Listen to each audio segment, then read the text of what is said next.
Hi, I'm George the Antique Nomad. Come with me as I wander the country in search of valuable vintage, amazing antiques, and cool collectibles. We'll buy, sell, and trade at antique malls, shops, and shows, estate sales, flea markets, thrift stores, anywhere people go to find really interesting things that just aren't made anymore. So come on, let's go! Hello everybody! It's hard to believe that another month has already elapsed and it is time for our top 20 of the month. This is where I take 20 items that I've selected and set aside and I list them all on eBay, and this video plays while they drop and they list as you watch. If you are an early access subscriber, and we'll talk about that a little bit later, but I just am so excited to bring these to you. I really enjoy doing this. I get to do a little deeper dive on each item. I try to pick things that are a little more expensive or a little more refined or just have a tale to tell. And we have a good time doing it, and I just really enjoy this. And it seems like it's kind of caught on with viewers, and I'm really glad for that. So with no further ado, let's see the 20 items that are going on eBay right now. And we will start with number one. And number one is a Trifari butterfly pin. We're getting into that time of year where people are starting to wear jewelry again. And even though this is sort of a springy look, it actually has Christmas colors, so I thought that it was a nice choice. People like things that are shapes, and people like Trifari. People in the United States like Trifari. It was made here, and people here are familiar with it. But one of the original designers were Italian, and there's a big market for this in Italy as well. The mark for Trifari is on the back of these. This is the older mark before the 1970s when they changed it. It has this mark here. Hopefully that'll come in for you. It is Trifari and it has a crown over the T. That's how you tell the mid-century marks. So it's just really cute. And the butterflies are popular. I have a guy who collects nothing but butterfly pins for his sister. And I was going to hold this for him, but I decided, well, I could take one butterfly out of the flock. Is it a flock of butterflies? I don't think that's probably right. We'll have to look that up. I'm not a scientist. But it is just really cute, and I thought I need to hold one out for my viewers to have to appreciate, and there it is.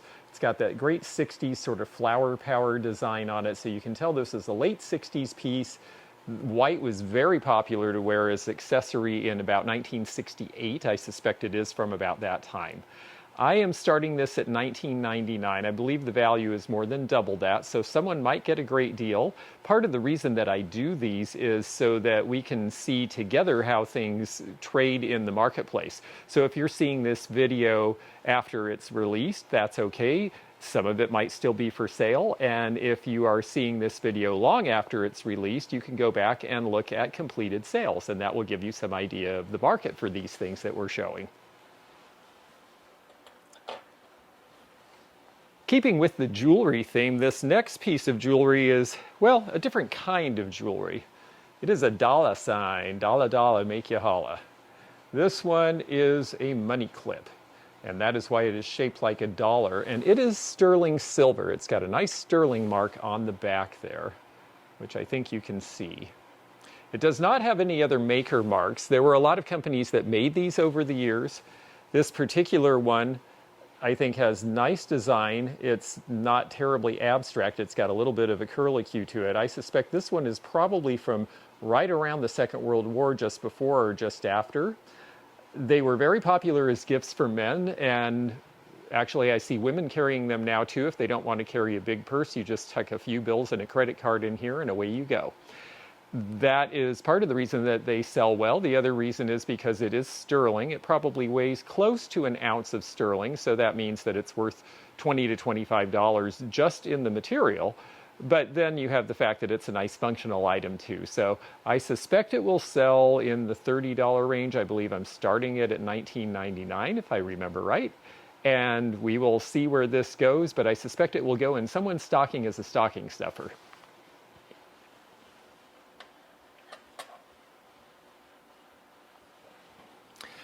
Now I'm really excited to show off this third piece because It's something I speak about often when I see it in my videos, when I'm touring other places, and when I get the odd piece of it or in an estate sale.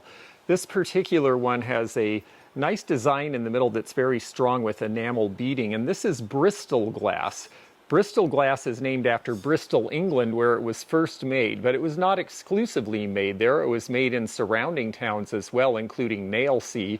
Nailsea is more commonly known amongst collectors for the really cool glass rolling pins that they made back in the 19th century that were art glass and are very pretty and fun to collect and hard to find.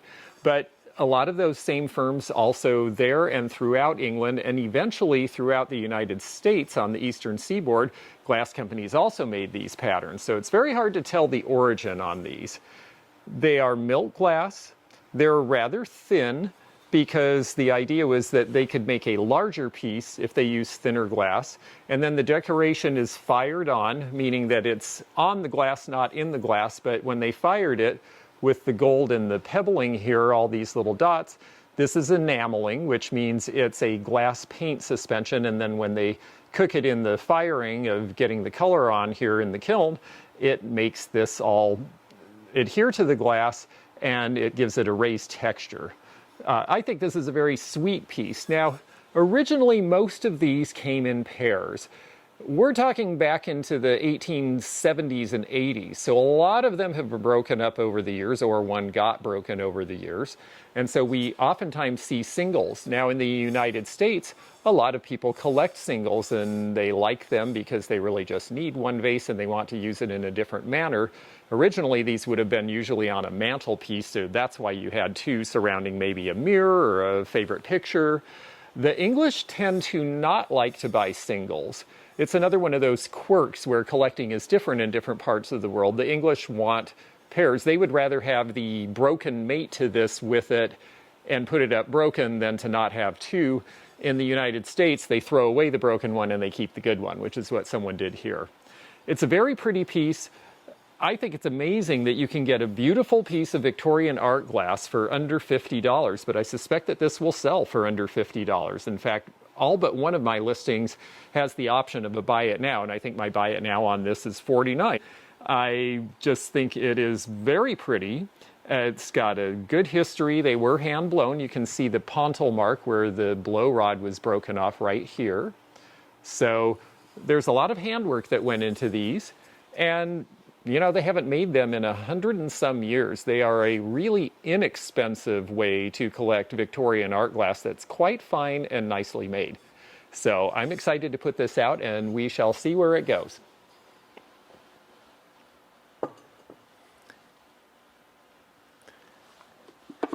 Now, slightly later in time and much heavier is this spice box.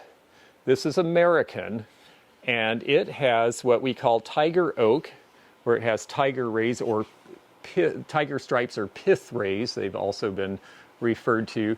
You can see that in the oak where you have these wide bands. You can see it here on the side. This is back when oak trees were allowed to grow larger and they were cutting older oak trees, and so they had a wider grain. They can't really replicate that now because the old oaks were cut and the new ones, they don't let grow long enough to do that. So this is definitely an indication of age, and this should date to about 1900, about the time that golden oak became very popular in the United States, particularly in country and primitive furniture, but also in finer furniture. Oak finally started to get its due. After years of people wanting mahogany where you didn't see the grain, suddenly people started to say, hey, you know what, the natural grain. The people around the early 1900s really started to get interested in nature and naturalism, and they started to want things that showed more of their natural background as opposed to trying to make it look like it didn't have any connection to that. So that's the reason for that. I wanted to show this in part because it's going to be a good way with a small piece that I can show you some things to look for with furniture, because this is made just like a furniture cabinet would be. So first of all, we're going to take out a drawer.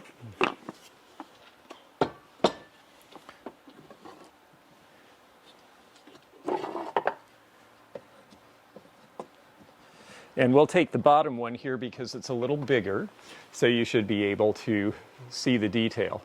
So the front is the primary wood, that is the oak.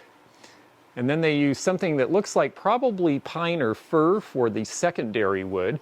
You can tell it's old because look how near the front where the drawer has been open a little bit, oxygen gets in, there's a little bit of darkness here. On the back, oxygen never got to the back, so it looks practically brand new even though this is 100 and some years old. Another thing we can show you is that we're starting to see the use of round-headed nails, not square, and we are not seeing dovetailing. A lot of these pieces are dovetailed, but you're getting to an era here around 1900 to 1910, where especially on a smaller piece like this, or a small piece of furniture, you may not have dovetailing anymore because nails and glue get better and easier to use, and so we do that because it's simpler. This is machine made, you can tell because look how the knobs are. There's that knob. I'm going to get another drawer and we'll compare another knob side by side. And you'll see how very similar in shape they are. So a machine made those, not carved by hand. And so there's uniformity.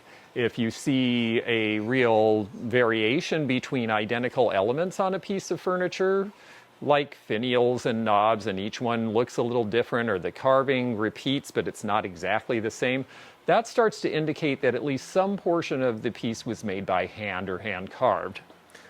There's one other thing about this that is useful in terms of teaching about things to look for on furniture, and that is, have there been repairs or replacements? And on this one, the answer is yes, although I'm a little puzzled as to what they replaced. I think that what somebody did was take the original back off, probably in the 19-teens or 20s when it was fairly new, because they wanted to hang it and they didn't want to attach something in here. So they put a different board. Notice how this is a different wood entirely than the other woods. Now, part of that is because you wouldn't see it. But in this case, also notice that the shape here, when you turn to the front, it looks fine. In fact, I think it adds a nice element to it, but it doesn't follow the scalloping. So they did this so that they could do something behind it, and the reason they did it is because they didn't want to use it on a shelf, they wanted to hang it. So this has a hanging hole. So I believe when you look at this, that this piece was replaced by a previous owner in order to give it more utility. It was done a very, very long time ago when the piece was fairly new, or possibly when it was close to brand new. So it doesn't affect the value, but it's just something to know when you're evaluating furniture pieces, because this is like a little chest of drawers after all. Spice boxes are very collectible, particularly now because a lot of people are interested in country decorating, farmhouse decorating, and lots of little drawers. And this has lots of little drawers. So this piece, I suspect, could sell for as much as $85 to $100, and we'll let the market tell us what they think of it.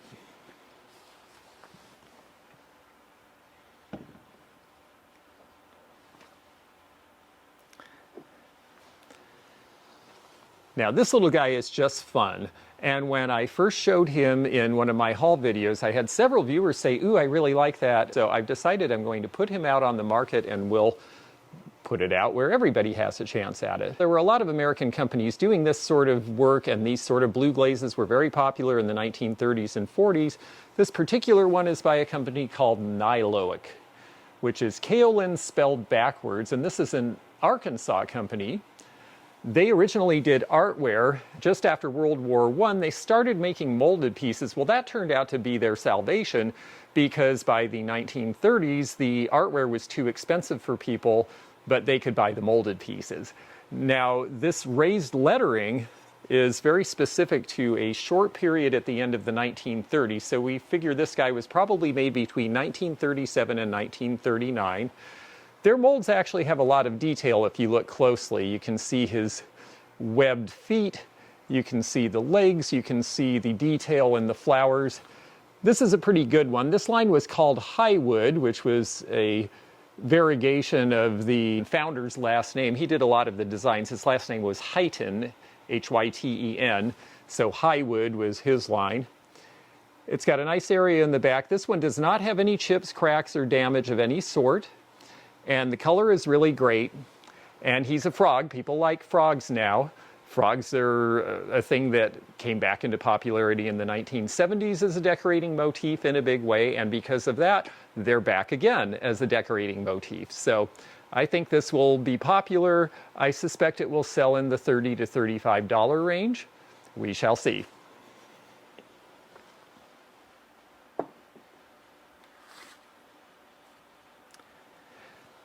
Now, before I go on any farther, I did want to say thank you to my Level 2 members. I mentioned at the beginning of this video that some people get early access, and that is the Level 2 members because they help sponsor this video.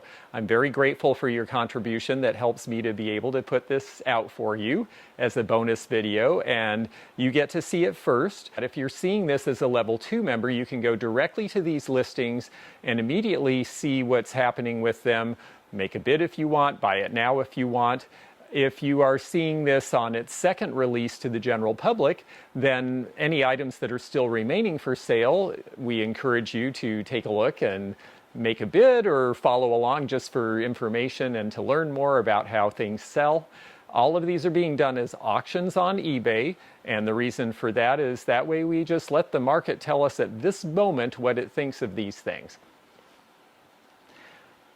The next item that I want to show is a little booklet, and it might not seem too remarkable on the surface, but this is a Masonic pocket companion from Nashville from 1889. And it says it's compiled by Library Association and printed in Nashville in 1880 originally, and then they added to it and changed it each year apparently.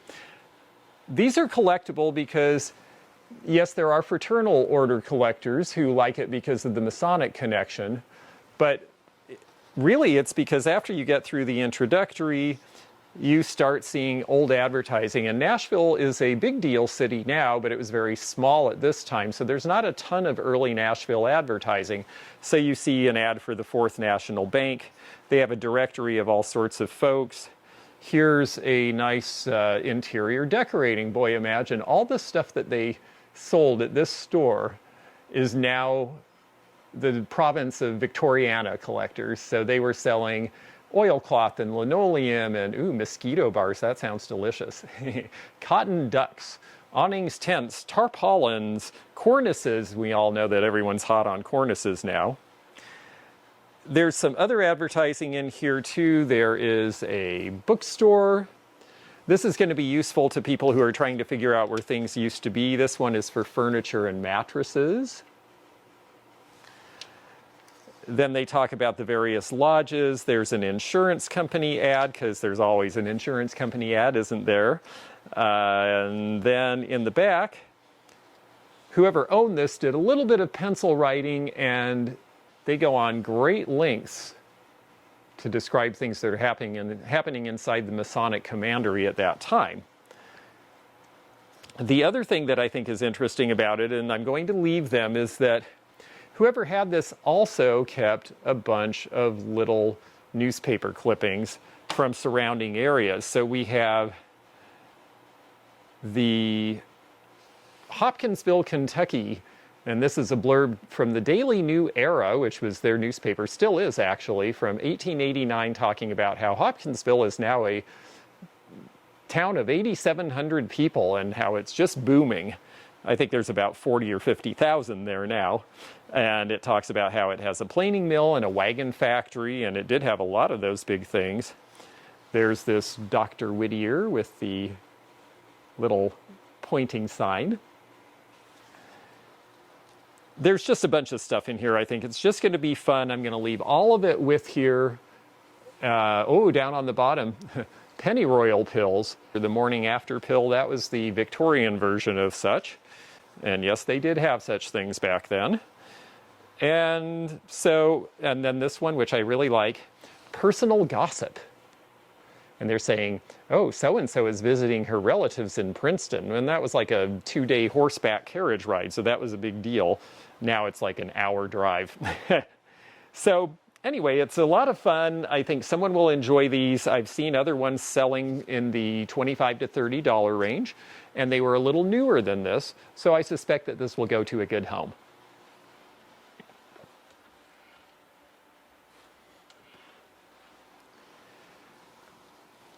I've been asked a whole lot lately what I think the up-and-coming trends are, and I keep telling people, well, the 1980s are now 40 years behind us. That's old enough to be collectible. I think things from the 80s are going to come back. I've had a lot of people roll their eyes. I think they think that means it's all going to be... A lot of people lately have been asking me what are the up-and-coming trends in collecting, and I keep telling them, well, the 1980s are going to be the next thing because it's been 40 years. And they kind of roll their eyes and think that I mean that everyone's going to want California raisin figurines and Smurfs and E.T. stuff, which they do. But there was a lot of good style done in the 1980s too. There was an interest in Art Deco and 1950s design. There was an interest in Murano glass. There was a lot of collecting going on in the 80s. So you have this piece. Now it looks like Murano glass, but it's not, even though it has the look entirely. It is actually Japanese because it is Laszlo for Mikasa.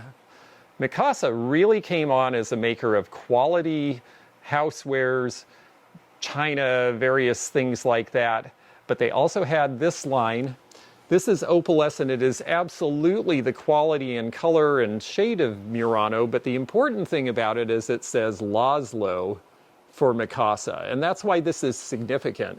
Larry Laszlo is an American designer. I believe he's recently retired. He's a big deal designer. First of all, if you want him to do your living room, it will cost you between $50,000 and $300,000. But he would have the furniture custom made. He would pick out these sorts of objects, many of which he designed from various good makers that he worked with. And he worked with a ton of people. He worked with Tiffany. He worked with Hager Pottery. He worked with Mikasa. He also designed the flagship stores for a couple of Japanese companies in New York, and he redid the Bergdorf Goodman interior in New York. So he was quite a designer. He won a Design Icon Award. He's a big deal. He's worth looking into, and I think as people develop more scholarship about 1980s designers, there'll probably end up being a book or a publication or a website devoted to Larry Laszlo and his work. That does not exist right now, so this is a good time to start looking for his pieces. So I took this on because I thought it was pretty, I thought it was interesting, and I did not pay a lot for it because they didn't think anything of it because it said Mikasa and they thought 1980s. But it's just a beautiful opalescent. It is absolutely the same quality and style as Murano glass, but it's an American designer made in Japan. These in clear white opalescent, the same one, recently sold for somewhere in the $135 to $150 range. I'm starting this one out, I believe, at $19.99, and we're just going to see where it goes. Everything that I've seen of his that is sold or is being offered is white opalescent. Nobody had anything in color, and people are just starting to wake up to this designer, but some people obviously have caught on already. So this might be your chance to get a jump on collecting or buying this for resale. If you are looking for up-and-coming things, I believe anything by Larry Laszlo is going to be collectible.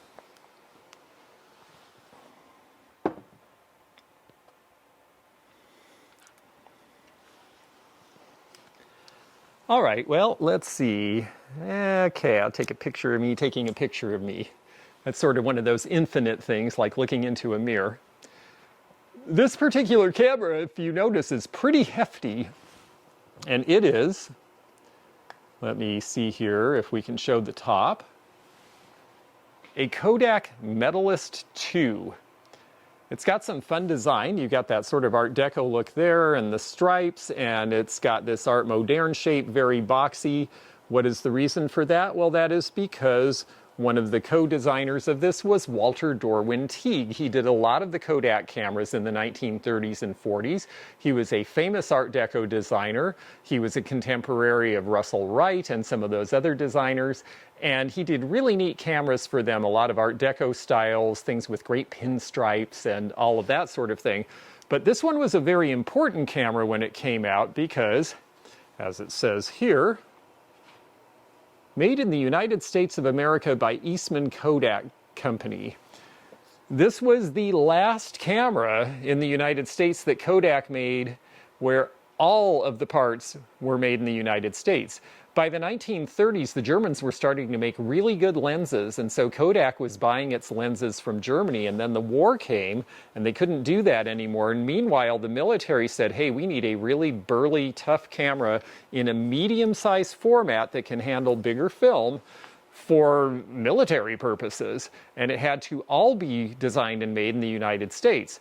And so Kodak had Walter Dorwin Teague and another designer design the Medalist I. Well, it did very well. It helped with the war effort. Everything turned out okay for us in the end.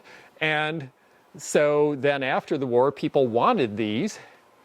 And so they restyled it slightly as the Medalist II. And the reason they restyled it is so that they could put a flash attachment on it with a synchronization so that you could synchronize the flash without having to stand at the camera. So it's a good camera. It's better than the run-of-the-mill camera of its day. And because of that, it should sell somewhere in the $150 range. I have not tested it entirely, but so far everything seems to work the way it should. And I offer a money-back guarantee on anything mechanical because I realize that you can't necessarily really know how this is going to work until you run a roll of film through it. And yes, you can get film that fits this camera and all obsolete cameras. There are places in Seattle, New York, and other places around the world that sell obsolete film. So this is a good camera. I think someone's going to have a lot of fun with it, and I recommend they get a strap if they're going to use it because it weighs, I'd say 10 to 12 pounds. It's a little hefty.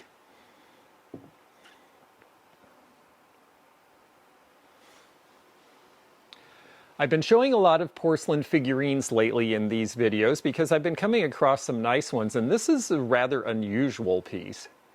This one is by Rosenthal from Bavaria in Germany, and we'll get her up where you can see her face and see how delicate the painting is and the glazing, but she is the snake charmer because she is dancing and that cobra is dancing with her, as you see down in the bottom there. We can show you the signature as well as the signature of the decorator, which is a little illegible to me and I could not find in my research, although I'm sure somebody out there with a little more time would be able to find that. This particular Rosenthal mark is going to be from right after the Second World War. A lot of these were designed in the 1920s and 30s, and there are several different variations of the cobra dancer, the snake charmer. This is the only one of this exact style and pose that I've seen recently. You can really see the detail. The Rosenthals, after the war, it was really a feat that they were able to get their factory back. They were driven out by the Nazis in the mid-1930s. They had to flee. Philip Rosenthal Jr., his father had just died. He was under pressure by the Nazis and he left and they took over the factory.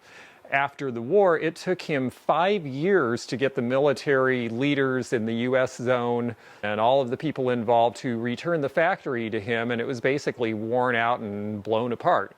And he had to start pretty much from scratch. So he got Raymond Loewy, the famous French industrial designer. He traded him shares in the company in exchange for designing modern lines for him, and that's what brought them back. And they are still in production today. They were briefly part of the Wedgwood group, but now they and Hüschenreuter, which we'll talk about in a moment, are a pair in Germany still making lovely porcelains. I'm conservatively estimating that she'll sell in the $100 to $150 range. This one's going to be a mystery. I think I'm starting her at $49.99. So who knows, somebody might get a screaming deal. But I have a feeling she'll go because this is an unusual figure and it's just so cool. The way that she's dancing and the pants and everything about it is just rather exotic, I think. And I think someone will very much like that.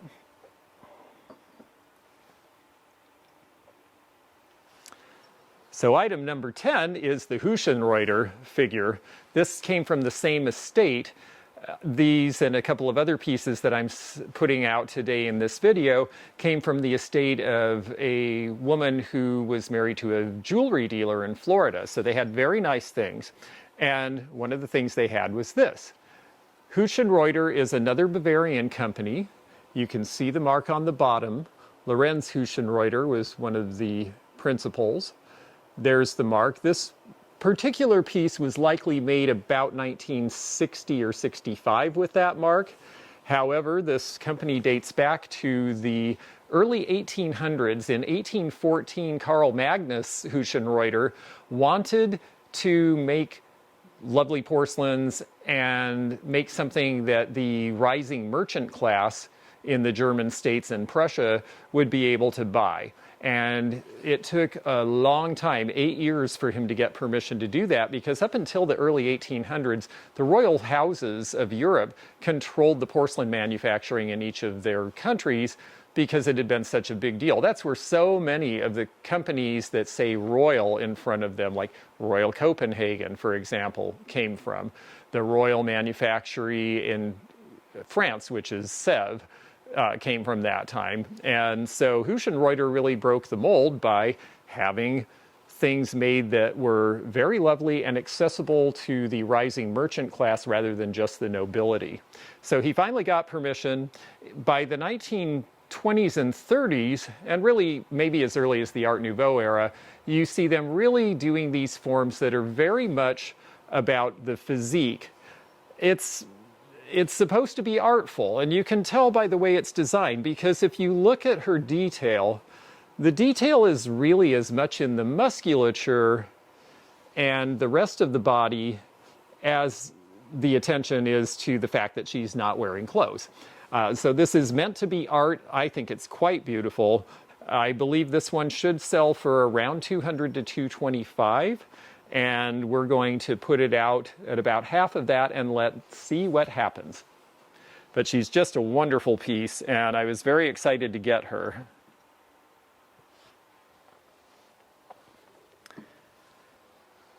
Well, we're going to go back to the good old US of A for the next couple of items, and this particular one here I think is really interesting. It took me a while to puzzle out who I believe the maker is and really find out anything about it. But I will show you here because people are really, really, really fond of swung vases these days. And this is a swung vase. But it's a little different kind of swung vase because it is red, white, and blue. It is as patriotic as can be. It has stars in this, and the stars are pulled out when the swing comes. So the stars are elongated, especially down on the bottom. They just sort of blend in after a while. I think this piece is really fun. It appears to me that this was made by a company that didn't do a lot of this sort of work, and that would be Bartlett Collins out of Oklahoma. Mr. Bartlett came to Oklahoma and met Mr. Collins, who was an oilman, and Mr. Bartlett already had a factory in Kansas that was making canning jars and milk bottles called Liberty, and Liberty made millions of milk bottles. So if you are a milk bottle collector or have an old one, it may have come from there. But the Oklahoma plant ended up being devoted to mainly little glass novelties and things that were decorated by either being painted on or fired on. This one is fired on. They did a whole bunch of goblets in the late 60s and early 70s, and they had, some of them have this same motif with the red, white, and blue and the stars. Some of them are novelties, like there was one done with the characters of All in the Family about 1972 as a novelty that was sold. Some of them are done with peace signs on them. So a lot are kind of that era. A lot were just done in solid colors, but they did do a line for the bicentennial that was patriotic. And this particular piece matches their type of firing and the way that they molded the glass better than any other company I can find. And the reason that I have to say I presume that this is Bartlett Collins is I could, again, not find this piece for sale or offered anywhere, nor have I ever seen this piece in the wild before. So I was excited when I got it. I believe I'm starting it off about $29.99. I suspect it'll go for double that because people are hot on swung vases, and this one is just so unusual. So I thought it was really neat. I love being able to find something different and put it out, and I'm very curious to see what happens to this and where it goes. It's always fun for me also to see where things do go, who buys these things, what part of the country is interested in certain stuff. I like looking at the bids if I can identify where the people came from and kind of get a feel for, is this regionally popular or is it popular all over? It's always helpful for information. Now, this is something you could have seen anywhere in the United States that had a tank core. This is World War II jewelry. This is the symbol in the middle here, if I can get it where, there we go, where you can see it's yellow, blue, and red, and that is a World War I style tank with a lightning bolt through it. That is the sign of all of the armored divisions of the United States military at the time, and tanks were the big thing. So you see these charms, which are all sterling, are tanks rolling along, and then the armored tank division. This would have been sweetheart jewelry. This was intended to be given to somebody by their boyfriend or a husband or someone as remembrance of them. You can see it's actually a pretty decent length. It would fit my wrist, which means it'll fit the average woman's wrist. So if you wanted to wear it, you can. It's by a company called Heiress Craft, Uriscraft, and that is marked on the back of the charms, very, very tiny. You may be able to read it, and they are all sterling. It's a cute piece, it's a novelty. People like charm bracelets. I suspect it's worth about $30. I am curious again to see who will buy this. Will it be someone who collects military memorabilia? It might go to a guy. Will it be somebody who likes wearing it as jewelry and thinks it's interesting? Will it be to somebody who had someone in the tank corps in their family?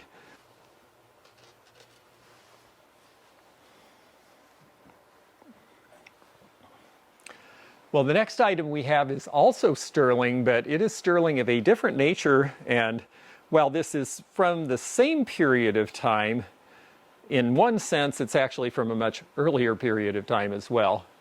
This is Steiff Repoussé. Repoussé is the oldest American-made sterling pattern.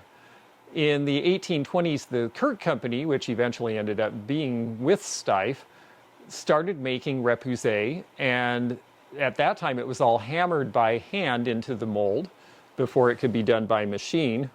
The hollowware pieces like coffee pots and sugar bowls and things like that that have a shape would be pushed into a mold from the reverse, so the design ends up on the front and the pushing and hammering is all done from the back.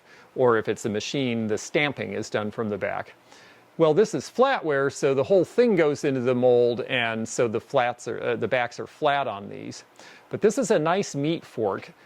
It's a meat fork because it's got this extra little spear here so that it's easier to grab a chop or something off of a plate.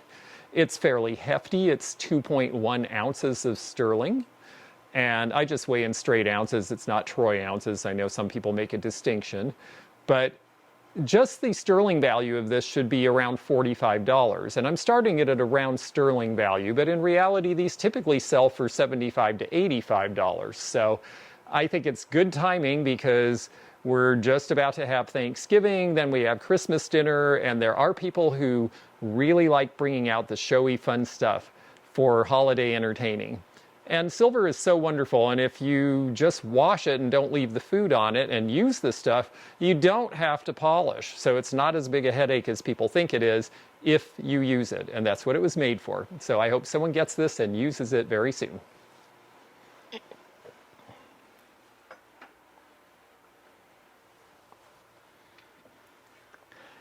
Well, our next story is the story of two rainbows, and the first rainbow we have is Bristol Glass Company out of West Virginia. From the late 50s to the early 70s, they operated in conjunction with the Viking Glass Company, so they changed from decorators to producers of glass, and so you'll notice the colors are absolutely Viking glass colors, the bright orange, the bright green, but these are all hand-blown. Viking didn't do hand-blown, that's why they had Rainbow do it. And this piece, the bottom is blown, the stem is applied. So it's a two-step process. And then they cool the whole thing down and out comes a nice berry. They did strawberries. This one is more of just some sort of a nice, happy, regular shaped berry. I think it's very pretty. It does not have the rainbow glass label, but there are plenty that do, so it's easy to verify that it came from them. It seems to me that if it's a Viking glass color and the quality is good, it's probably rainbow glass where the glass fruit is concerned. It's got a little different kind of bottom on where the bottom was molded, so this is good to know if you see a piece without the sticker, because they didn't mold all of the bottoms like this, but to see one that is lets you know if you see that bottom again, well, that's that company. These usually sell for $25 to $35 these days, and I did not pay a whole lot for it, so we're going to start it low, and we're going to let people have some fun, and someone will have a very happy berry in their house.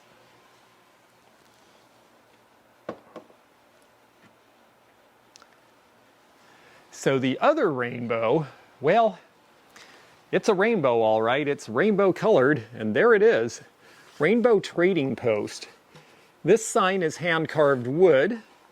You can tell it's a plank. It was obviously used in a hanging position at one time. At one time it was also used on the top of a rack. You can see the holes. So this one has had a couple of different lives. The question is its origin. Well, I got it in the middle of Kentucky, but my belief is that it probably came from somewhere else. Rainbow with these sorts of colors has come to represent a whole lot of other things since the 1980s. It's been a political movement, but at the time this was made, rainbow was more of a hippie thing. Rainbows and mushrooms and butterflies and natural things, and the Rainbow Trading Post, in all likelihood, probably was some sort of little hippy-dippy business in the early 1970s that had this sign made for their use. There were a lot of places that opened in that period of time that were quote-unquote trading posts, and it was really just, you can get a bunch of different stuff here. It might be old stuff, it might be new stuff, it might be functional stuff. It's just sort of whatever we've got. And trading posts, because there was bartering and not using money amongst that group of people at that time. I think it's really cool. It's got some scalloping on the edge. Wooden signs like this, they can sell all over the place, all over the board.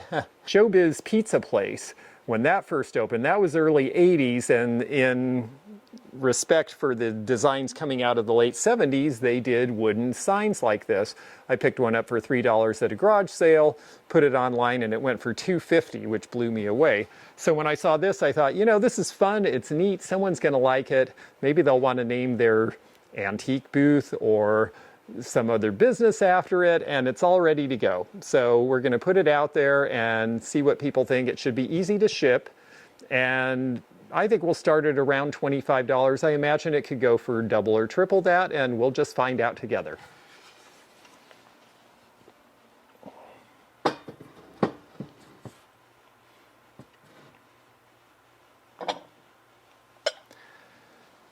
You'd have to be very old to personally remember the Maine, but it was a very popular slogan at the beginning of the Spanish-American War in 1898, and there was a big outpouring of support for the troops, but also interest in things representing the Maine. These were made to hold mustard originally, and then you ended up with this neat box at the end.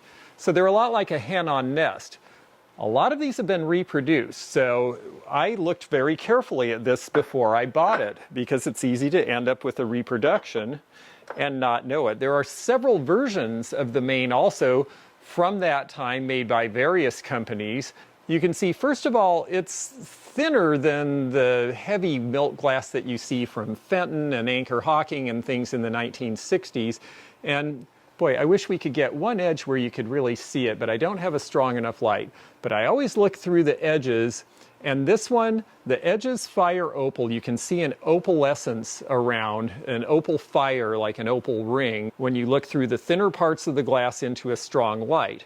And that tells you that it's before the second half of the 20th century, because they started making milk glass out of different chemicals, and it has more of a grayish constitution and doesn't have the opal fire.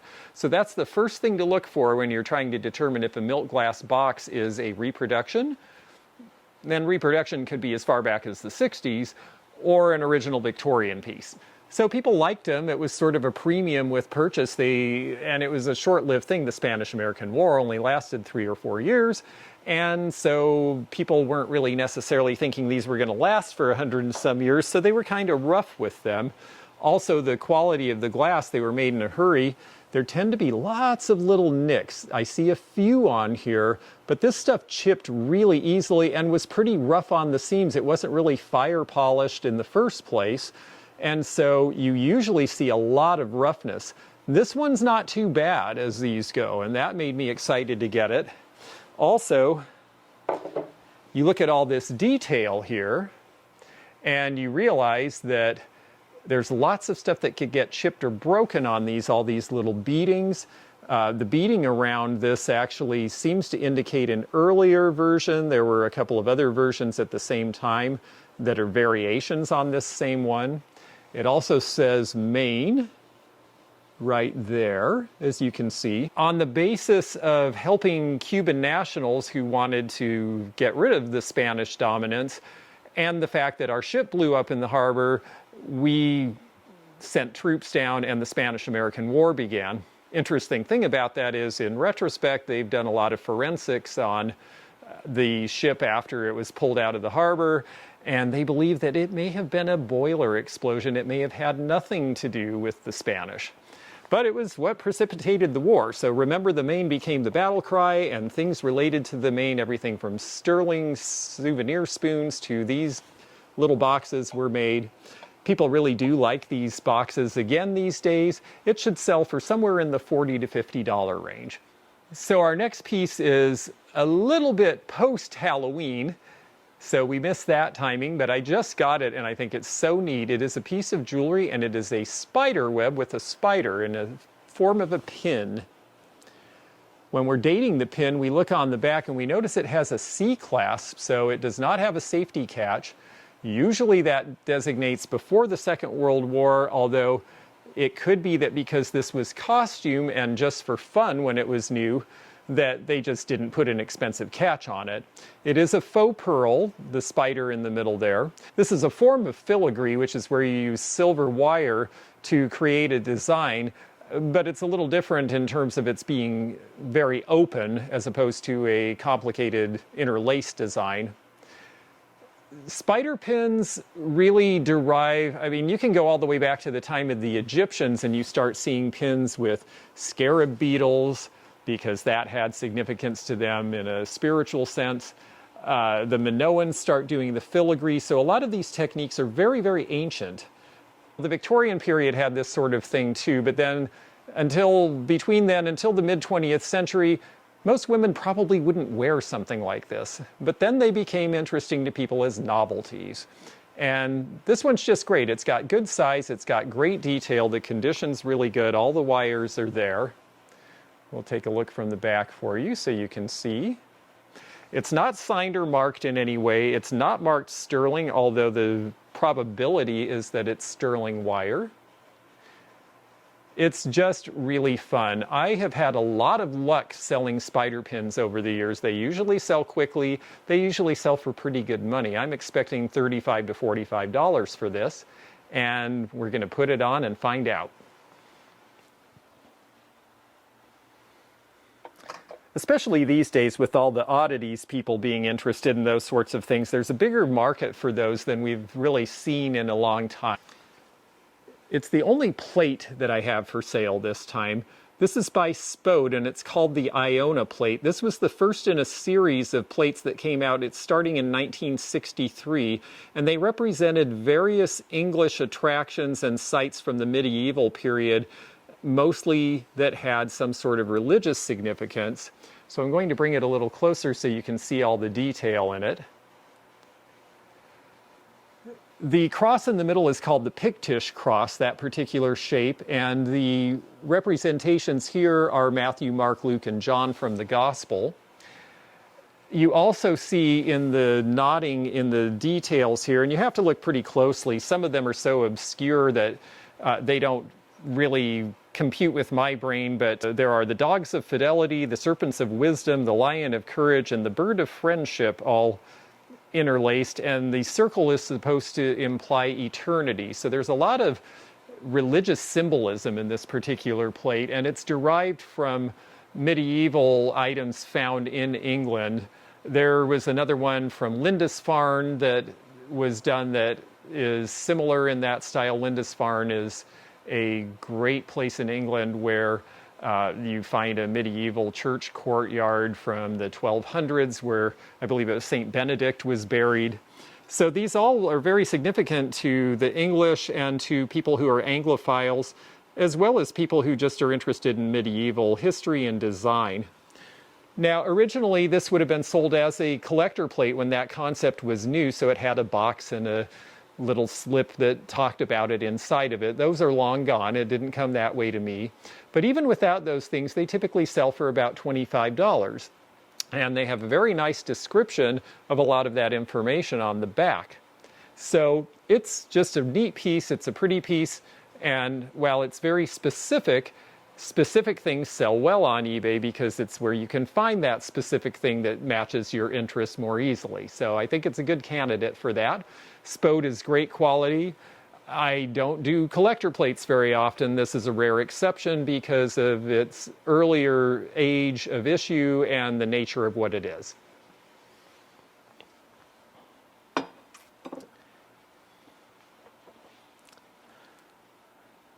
Now, our penultimate item is this lovely little basket. It's sort of a basket, but what could it possibly hold? Because it's flat, everything would spill out. Well, really, it's more of a tray. And the purpose of these, this one appears to be silver plate. It's shinier than sterling silver usually would be, as you can see. And it also doesn't have any sterling marks or any hallmarks of any sort. But this is Victorian era. This is going to date, you can tell by the very ornate feet and the elaborate design, the floral design, the handle, everything about it screams Victorian. And this is going to date sometime to about 1890. And its purpose was as a calling card tray.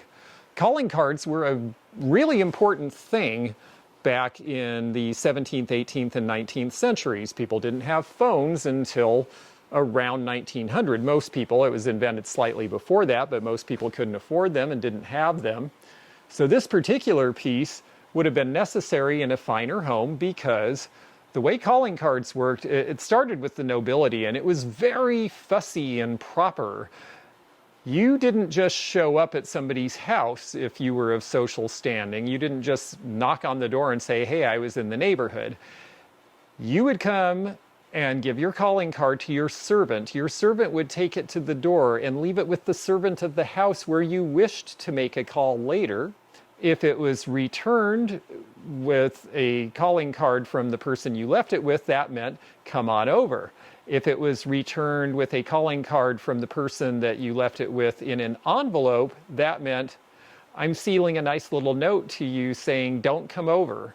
And if it wasn't returned at all, that was, well, you're being ghosted.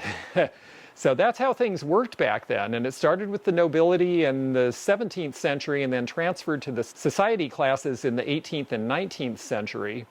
The same type of rigmarole. So it was not easy to see people. You had to make a big production out of it and go twice. There started to be this little unspoken messaging that came with calling cards. If you folded the upper left corner, it meant congratulations on something that had happened to the person. It might not even mean I'm coming over. It just was, oh, I folded the corner and that means you know I'm congratulating you on your success. If the lower left corner was folded over, it meant condolences for something that had happened to them. So calling cards were a really big deal. Finally, phones come along, and this sort of thing, about 10 or 20 years after this is made, is now just a cute thing to set on a table. But in its time, it was very important to have a place where the calling cards were kept so you could go through and see who was trying to get to you. I think it's a really pretty piece when they have this type of design in silver plate.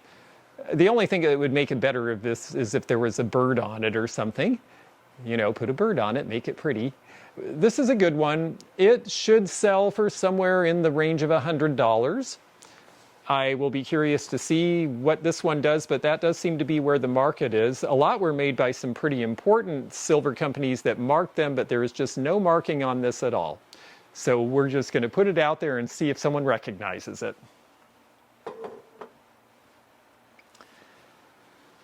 And our last item, and I think it's a good one, I know it's a good one, it's also silver and it's a silver creamer, but this one is sterling silver. And this one is a wonderful opportunity to talk about English hallmarks on sterling silver. I'm going to show you the hallmarks. This one in the upper left corner here, it's so tiny it may be hard to see, but there is a lion with its front paw stretched out and its tail curled over its head. That tells you that this piece is English sterling. That is the hallmark that was required for centuries on English sterling to designate that it was from England and it was at least 92.5% pure silver. The next thing you look for is where it was made, because that helps you identify the maker. This little head here looks like a cat face, kind of like a jaguar. That means that this was made in London. There's other marks, like Birmingham is an anchor, and other cities had other marks that said that it was made in that city by their silversmiths. Because this is an uncrowned cat, it means this piece was made after 1822 when they took the crown off the cat head. So now we're starting to narrow down when this was from. So then we look at the third mark. On the bottom here, we have a mark that has the head of a man in it in profile. That means this is Georgian. This is from the Georgian Regency sometime during the four King Georges that were in power between the mid-1700s and the time that Victoria came to power in 1837. Then there's another mark on it, in this case, and these will be hard to see, but it is a letter stamp. There is a letter B in this case, and this B has little feathers or something coming off the back of it. Every 28 years, the English would come up with a new stylization of letters. It might be Gothic script for one flight of them, and then it might just be a plain capital, then it might be lowercase, then it might be we added little feathers to the back of the letters, and each letter designates a particular year. So you can narrow this down to the exact year it was made. In this case, the B with the feathers on the back is 1837. That is the end of the Georgian Regency. So this is the very last year that it would have the Georgian head on it. After that, Queen Victoria, who came to power in 1837, it's her head that you will see on these pieces. So this is the very last year of that era. And then the last stamp, and this in this case is the most important, is the stamp in the middle, because that is the maker name. Well, knowing the era, knowing the city it was made in, knowing it's English, we can look up who this maker is. And in this case, this is Edward Barnard and Sons. Edward Sr., Edward Jr., William, and John were all in the company at this point. This center has the B for Barnard in the middle, and then the four initials of the father and the sons around it. Edward Barnard is good stuff. This is actually a very good company, and maker makes a big difference, even in Georgian sterling. Even it's not just about it being old. There's lots of very plain spoons made by lots of companies in the Georgian period that sell for $30 and $40. Barnard and Sons got a commission from Victoria right after this was made to make the Lily font. The Lily font is a big water font that was used for christening Queen Victoria's many children that she had with Prince Albert. Well, to get a royal commission was a huge deal. It meant that you were considered to make really fine stuff and that you were at the top of your game. This one has nice design. Recently, a tea service that had this same handle was from the same era but had a little different design here. The service had a creamer like this, a sugar bowl, a teapot, and a coffee pot, and a tray. It sold for $5,500. I'm starting this at $195, which is the sterling scrap value. It is just under 10 ounces, it's 9.9. I expect that it should sell for 2 or 3 times that potentially. We're going to find out if the market is awake and aware and paying attention to this, but the indication I've seen is that they are. Barnard stuff sells really well. So it was really a treat to find a piece of Georgian sterling that wasn't just your run-of-the-mill thing, but was actually something really important by a really well-regarded English maker. So we're listing that right now. All of these items are now on eBay for sale. And if you are seeing this video during that period of time, you can go bid, you can go take a look and see what completed prices are as they sell. I am very excited to bring all of this to you. I'm happy that I was able to find 20 items that were different and interesting to share with you this month. Thank you so much to my Level 2 supporters and members for helping make this possible. Thank you to all of my subscribers and all you folks who view out there. Please leave a comment, like this video, and check back and see how these things did. It's a lot of fun for me to put this out there where we can all find out together. I just love being able to help everybody know more about the antique and vintage market and what's happening in it. And this is a fun way to do it. So thanks so much, and bye for now. We'll see you again soon with more adventures from the world of antiques and vintage. Thanks for joining me again in the fun and fascinating antique community here where online meets the real world. Please click the subscribe button below, click the bell to be notified when new videos upload, leave a comment below, and hit thumbs up to like this video. Links to our online social media daily posts and our items for sale are in the description. This is George at the Antique Nomad. Bye for now.